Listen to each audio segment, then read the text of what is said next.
네, 안녕하세요. 오늘도 함께 해주셔서 감사합니다. 알기 쉽게 풀어가는 십자가의 복음, 오늘 세 번째입니다. 지난 2시간에 걸쳐서 하나님께서 인간을 창조하실 때부터 어떻게 하나님과의 친밀한 교제를 위해 창조하셨는가, 그 다음에 이 땅에서 하나님의 목적을 위한 하나님의 동역자로 창조하셨는가 라는 걸 살펴봤습니다. 이게 사실 그런데 이게 성경 전체를 보면 우리 신앙의 가장 핵심이고 본질입니다. 그거를 잘 볼 수 있는 구절 중에 하나가 우리가 잘 아는 요한복음 15장입니다. 요한복음 15장 우리가 1절부터 5절까지 한번 읽어볼까요? 나는 참 포도나무요 내 아버지는 농부라. 무릇 내게 붙어 있어 열매를 맺지 아니하는 가지는 아버지께서 그것을 제거해 버리시고, 무릇 열매를 맺는 가지는 더 열매를 맺게 하려 하여 그것을 깨끗하게 하시느니라. 너희는 내가 일러준 말로 이미 깨끗하여졌으니 내 안에 거하라. 나도 너희 안에 거하리라. 가지가 포도나무에 붙어있지 아니하면 스스로 열매를 맺을 수 없음 같이 너희도 내 안에 있지 아니하면 그러하리라. 나는 포도나무요 너희는 가지라. 그가 내 안에 내가 그 안에 거하면 사람이 열매를 많이 맺나니 나를 떠나서는 너희가 아무것도 할 수 없습니다. 그러니까 이 구절이 우리 신앙에서 매우 중요한 구절인 건 다 알거든요. 예수님께서 말씀하신, 흔히 열매 맺는 삶이라 그러는데, 저는 이거를 제가 포도나무께 목사라 그런지 몰라도 포도나무의 삶이라 이렇게 부릅니다. 근데 여기 우리가 아까 읽었습니다만 1절에 보면 나는 참 포도나무요 그랬거든요. 그러니까 이 말이 뭐냐 하면 예수님이 참 이스라엘로 오신 거예요. 그러니까 구약 성경에 보면 시편 80편, 그 다음에 에스겔서 15장 보면 알 수 있듯이 이스라엘이 하나님의 택하신 백성으로서 포도나무예요. 그러니까 이걸 보면 하나님께서 이스라엘 백성들을 택하실 때에도 이 포도나무의 삶을 살도록 택하신 걸 볼 수 있어요. 이 말 속에서. 근데 이스라엘은 실패했죠. 그러니까 예수님께서 그럼 참 포도나무로 오신 거죠. 참 이스라엘로. 그러기 조금 더 바로 볼 텐데, 요한복음에 보면 예수님이 정확하게 이 삶을 사셨어요. 예수님이 정확하게 하나님께서 인간을 창조하실 때부터 하신 그 삶을 살았고요. 오늘 본문에 보면 우리에게도 정확하게 그 삶을 살라고 말씀하세요. 그러니까 이걸 보면 이게 창세부터 시작해서 이스라엘, 그 다음에 예수님을 거쳐서 신약의 교회에 이르기까지 하나님이 우리에게 명하시는 가장 중요한 신앙의 핵심인 걸 볼 수 있어요. 자, 그러면 여기 요한복음 15장만 하더라도요, 이 포도나무의 삶에 두 가지 요소를 포함하는 걸 볼 수 있어요. 하나는 하나님과 친밀한 교제죠. 그러니까 예수님은 무엇보다 하나님과 친밀한 교제 가운데 사셨죠. 우리가 여러분 잘 아는데 요한복음은 이 부분을 강조하고 있어요. 강조하고 있어요. 두 구절만 보아도 명확하게 볼 수 있는데요.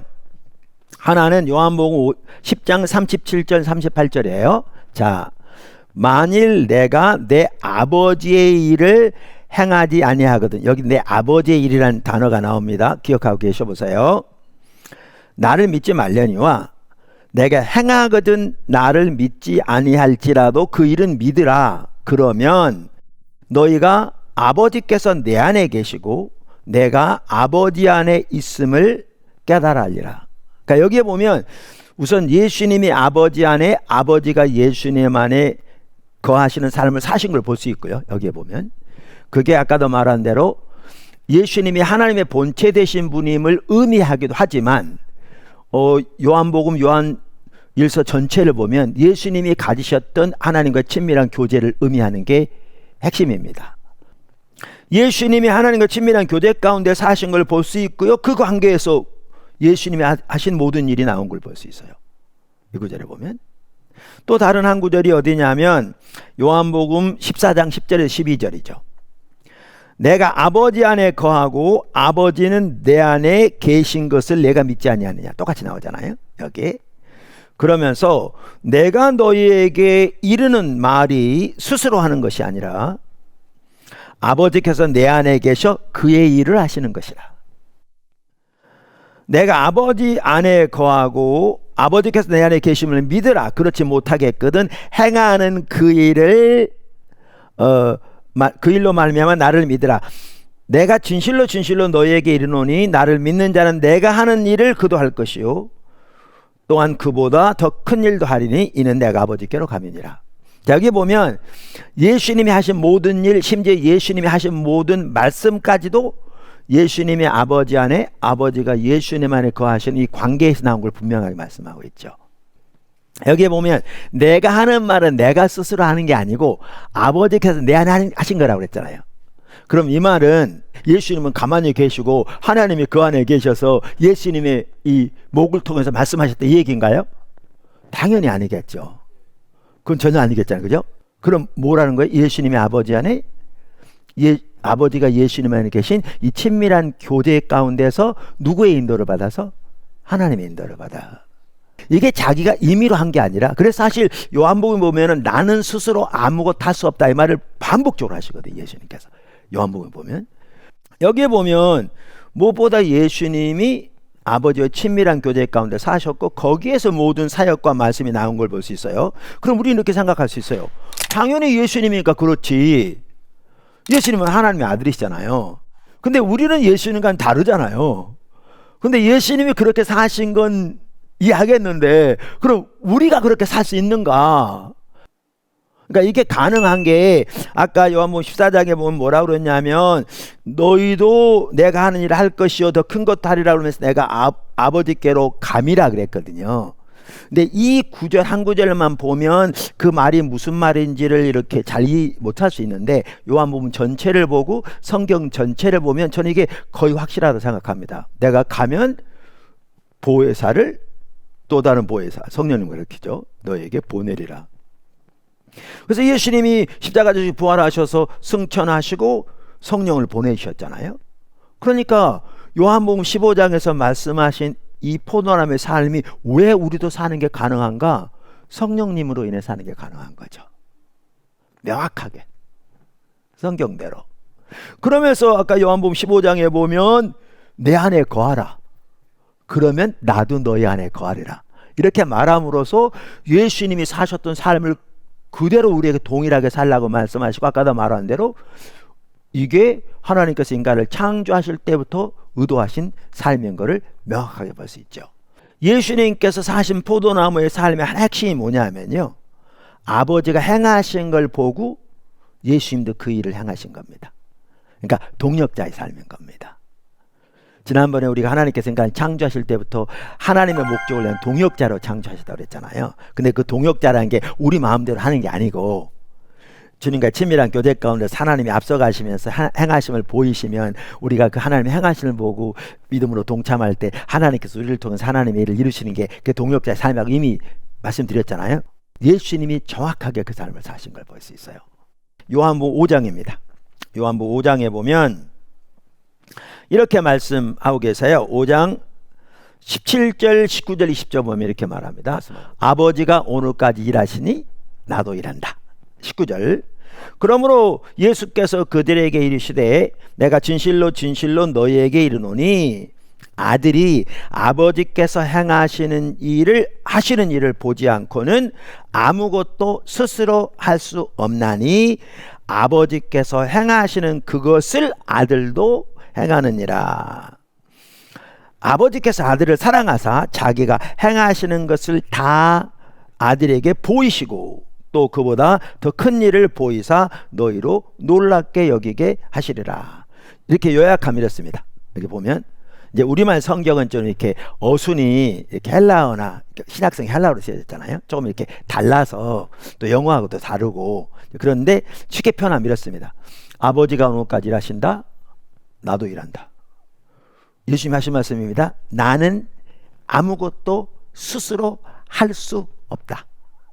그러니까 여기만이 아니고요. 요한복음 반복적으로 나옵니다. 그러니까 예수님이 나는 아무것도 스스로 하지 않는다라고도 얘기 안 하셨어요. 할 수 없다. 그러니까 흔히 영어로 말하면 do not이 아니고 cannot. 할 수 없다. 그 다음에 나는 아버지가 행하시는 걸 보고 그것을 나도 행한다. 아버지가 아들을 사랑하셔서 아버지의 행하시는 모든 것을 아들에게 보이신다. 그래서 우리가 이미 동역자의 삶을 살펴보았지만 성경에 나온 사역은 우리 임의로 하는 게 아니에요. 우리가 계획해서 한 게 아니에요. 모세가 계획해서 80세 때 애굽에 가서 건져낸 게 아니고요. 뭐죠? 새 나라 군대가 쳐들어갈 때 여호사밧 임금이 전쟁터에 나가는데 악기를 앞세우고 찬양대를 앞서 찬양하며 나갔는데 자기들이 임의를 했더라면 이거 정신 나간 짓이거든요. 차살행위죠. 그러니까 이 신약이건 구약이건 하나님의 사람들은 다 자기 스스로 아무것도 하지 않고, 예수님 심지어 할 수 없다고 말씀하셨고 아버지가 행하시는 걸 보고 동참한 거예요. 근데 이게 언제 가능했냐면 예수님처럼 예수님의 아버지 안에, 아버지가 예수님 안에 사시는 요 삶이 돼야 가능한 거예요. 그러니까 사실 오늘날 우리가 성도들이 이렇게 심지어 목회자만 하더라도 또 교회 뭐 중직자들만 교회만 하더라도 사역하면서 너무나 많은 경우에 우리가 계획하거든요. 우리가 계획을 세우고, 그리고 우리는 이제 이거 이뤄달라고 하나님께 밤낮으로 기도하고, 그러면 하나님이 우리의 계획을 뒷받침해서 이루어질 줄 알아요. 그러니까 너무나 자기중심적이죠. 근데 성경이 그렇게 안 했어요. 그게 성경적인 방법이 아니에요. 그러니까 하나님 뒷받침하지 않으시죠. 근데 이렇게 하나님 중심적인 사역이 잘 안 되는 주된 이유 중에 하나가 뭐냐면 하나님과 관계가 먼저 돼야 되는데, 예수님이 아버지 안에, 아버지가 예수님 안에, 이 관계를 통해서 하시는 모든 일도, 심지어 전하신 모든 말씀도 나왔다고 아까 봤잖아요. 근데 이 관계가 안 되니까 오늘날 우리는 못 따라 사는 거죠. 우리가 살아야 할 포도나무의 삶이 이제 정리해 보면 하나님이 인간을 창조하실 때부터 의도하신 삶이고, 이스라엘 택하실 때부터 하나님이 살도록 원하신데 그들은 실패했고, 참 이스라엘로 오신 예수님이 살았던 삶이고, 새 이스라엘은 교회에게 하나님이 의도하신 삶인 거죠. 명확합니다. 그러면 크게 두 가지죠. 하나님과 친밀한 교제, 하나님의 행하심을 보고 온 삶으로 동참하는 삶. 근데 우리가 금방도 볼 수 있듯이 두 개가 동절의 양면처럼 분리되지 않죠. 같이 가죠.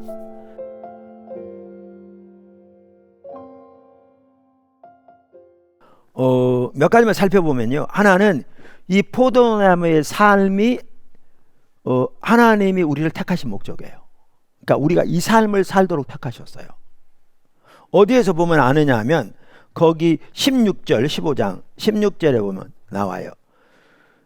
너희가 나를 택한 것이 아니요 내가 너희를 택하여 세웠나니. 여러분 하나님께서 여러분 택하신 거 믿으세요? 우리가 하나님이 택하셨다는 거 어떻게 아느냐? 예수를 믿음으로 아는 거죠. 네, 믿음으로 아는 거죠. 그래서 우리가 에베소 1장을 보더라도 3절부터 뭐죠? 5절까지 보면 하나님께서 만세인 택하신 걸 명확하게 말하고 있거든요. 근데 많은 경우에 우리는 하나님을 택하셨다 너무 잘 알아요. 근데 이게 그냥 자부심으로만 남아있는 경우가 많아요. 때로는 택하신 목적은 망각한 채. 택하신 목적이 뭔가 이렇게 말해요. 택하여 세웠나니 이는 너희로 가서 열매를 맺게 하고. 다시 말하면 포도나무의 삶 살라고 택하신 거예요. 명확해요. 다르게 해석할 수가 없어요. 근데 우리는 이 삶을 사는 건 전혀 생각하지 않고 택함을 받았다는 데만 자부심을 가지고 있으면 완전히 옆으로 가버린 거죠. 근데 실제로 그런 성도들이 적잖아요, 오늘날. 자, 또 하나는 여기 보면 포도나무의 삶을 살 때 하나님 영광을 받으세요. 여기 아까 요한복음 15장 보면 8절에 너희가 열매를 많이 맺으면 내 아버지께서 영광을 받으실 것이요. 예수님께서 먼저 하나님께 영광을 돌렸는데 아버지가 행하시는 것을 보고 그 뜻을 행하고 마치심으로 영광을 돌렸다고 되어 있거든요, 하나님께. 그래서 하나님께서 영광을 받으시는 주된 핵심적인 방법 중에 하나가 뭐냐면 우리가 포도나무의 삶을 삶으로 우리를 통해서 우리 안에 하나님의 뜻이 이루어지는 겁니다. 그렇잖아요. 하나님의 친밀한 교제 가운데서 하나님의 의도, 하나님의 뜻, 하나님의 행하신 하나님의 목적을 보고 우리가 믿음으로 동참할 때 이게 때로는 어떤 사람이 구원도 될 수 있고, 어떤 사람이 회복도 될 수 있고, 어떤 사람이 치유도 될 수 있고, 어떤 사람이 위로도 될 수 있고, 뭐 다양하게 될 수 있죠. 이렇게 됨으로써 하나님의 뜻이 이루어지고 하나님의 통치가 임하고, 그래서 하나님의 영광 받으시는 거죠. 그리고 이렇게 될 때 전 세계적으로 광범위하게 우리의 모든 삶의 영역에 하나님의 뜻이 이루어지는 거예요. 우리가 이 포도나무의 삶을 살 때 하나님 우리의 기도를 응답하세요. 여기 보면 몇 차례나 말씀하세요. 예를 들면 요한복음 14장 13절 14절 너희가 내 이름으로 무엇을 구하든지 내가 행하리니 이는 아버지로 하여금 아들로 말미암아 영광을 받으시게 하려 함이라. 내 이름으로 무엇을 구하든지 내가 행하리라. 그 다음에 아까 우리가 읽었습니다마는 너희가 나를 택한 것이 아니요 내가 너희를 택하여 세웠나니 이는 너희로 가서 열매를 맺게 하고 또 너희 열매가 항상 있게 하여 내 이름으로 무엇을 구하든지 다 받게 하려 함이라. 그러니까 여기 구절들을 보면 우리가 성경을 아까도 말해 문맥에 세세한다고 그랬잖아요. 전체적으로 이 말은 무엇을 그 말 anything 아무거나 그 말인데 이 말은 우리가 아무거나 구한다고 다 응답하신다는 말은 아니잖아요. 성경 욕심을 따라 구하면 응답 안 한다고 그랬고 정욕을 따라 구해도 응답 안 하신다고 그랬고 그러니까 우리는 항상 성경을 전체적으로 봐야 되거든요. 한 구절만 딱 빼가지고 아니 응답한다고 그랬지 않냐 하나님 나 내일까지 1000만 불을 주시옵소서 그런 거 1000만 불이 주어진 건 아니잖아요. 네? 근데 여기 핵심이 뭐예요? 포도나무의 삶을 살 때 응답되는 거죠. 왜냐하면 이 일이 누구의 일이니까요. 지금 앞서가시면서 행하시는 것이 내 계획이 아니잖아요. 예수님께서 말씀하신 것처럼 아버지가 행하신 걸 보고 동참한다. 이게 누구의 일이에요? 아버지 일인 거죠. 그러니까 주님이 뒷받침하시죠. 포도나무께 오늘까지 오도록요 우리 인간의 지혜로는 전혀 가능하지 않는 정말 이렇게 많은 일도 많았거든요. 근데 주님이 앞서 가실 때 믿음으로 순종해 가면 이게 아버지 일이니까 이게 내 일이 아니니까 주님께서 반복적으로 뒷받침하시고 이러신 걸 볼 수 있죠. 제가 이 설교할 때 그 얘기를 많이 하거든요. 우리나라 보니까 전북 어디선가 KBS 뉴스에도 나오고 그랬는데 한 분이 포도나무 한 그루에서 5,000송이 5송이가 아니고 5,000송이 달 길러가 송이도 하나가 상당히 이런 큰 송이가 5,000개가 달려있는 거예요. 나무 하나에서. 그래가지고 실제로 그래서 기네스북에도 올랐어요. 그러니까 예수님이 이 포도나무의 비유를 드신 게 그만큼 열매가 많기를 원하시는 거예요. 그래서 사실 오늘 이제 포도나무의 삶을 이렇게 살펴봤는데 보면 이제 지난 시간들과 이렇게 종합이 되면서 이게 예수님의 삶을 통해서 예수님의 말씀을 통해서 이게 뭐죠? 우리가 살아야 신앙의 가장 중심으로 해서 이게 신앙의 본질이라고 그러거든요. 핵심인 걸 볼 수 있고 이 삶을 살 때 우리 하나님의 기쁨은 이 속에 넘치거든요. 행복하거든요. 목회만 하더라도요 이러한 삶을 살면 목회가 행복이에요. 많은 목회자들이 목회가 무거운 짐이라고 하는데 정말 목회가 기쁨이죠. 그러니까 뭐가 막 잘 되고 막 이렇게 뭐 잘 먹고 그래서가 아니라 주님이 함께 하시고 주님의 뜻이 우리 안을 통해 이루어지고 주님이 계신 곳에 함께 있다는 게 정말 기쁨이거든요. 그래서 이게 이제 단순히 목회자만 주신 게 아니고 아까도 말했도 예수님이 당연히 그 삶을 사신 게 당연한데 우리도 정확하게 살 수 있으면 분명히 말씀하고 있잖아요. 그리고 이게 우리 모두가 살아야 할 삶이잖아요. 여기 제자는 모든 성도를 가리키잖아요.